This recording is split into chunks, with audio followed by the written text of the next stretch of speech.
залуу гэрүүлүүд хэрэг одоо хүүхэдтэй баригдаж хэд их хүүхдийн ирээдүй гэж солиорхоо одоо болох хэрэгтэй. Ирээдүй хинч мэдэхгүй.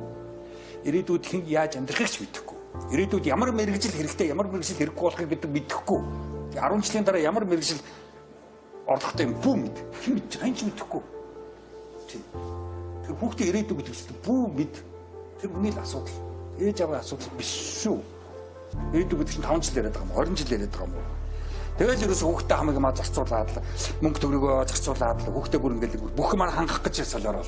Тэр бол ямар ч утгагүй шүү. Ер нь бол гачигдaltaй шүү. Мөнгө төгрөг хөрөлцөхгүй байгаа гэдэг ойлголцол байх хэрэгтэй. Би хэлээд байгаа шүү. Баячуудын хүүхдүүд бол азгүй хүүхдүүд байхгүй. Одоо бүх юм бэлэн, бүх мөнгө нь бэлэн. Христэд хүчрүүлж үзэхгүй байхгүй. Юу суралцахгүй. Мөнгөгүй байж үзэх, алдаж үзэх, буруутаж үзчихэж хүн юм үзэн шүү дээ. Амьдралын туршлагатай болно шүү. Experience-тэй болно шүү. Тэс одоо юм бол аавна гэх мөнгө үүдээд байдаг. Сакар. Тэр баячуудын хүүхдүүд болоод одоо баярлах хэрэгтэй. За хүүхдүүдэд тэгж бүх юмыг зарцуулж хүүхдүүд бүх юмаа одоо өгч унаж тусч өөрийгөө алтан байж хүүхдийн төлөө байх утгагүй шүү. Хүүхд өөрийн гэсэн өстой хувь зайтай. Та нараас ямар ч хамааралгүй. Ээж аваас ямар ч хамааралгүй шүү хүүхдийн хувь зай. Ирээдүйд тийм болох. Авцусны жолооч болж мэднэ. Болно л үз.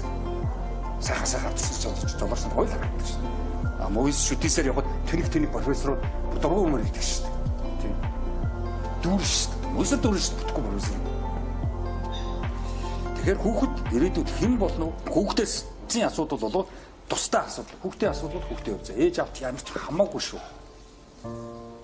Ямар ч хамаагүй. Мөнгөгүй болдог мөнгөгүй гэдэг хэлэх хэрэгтэй.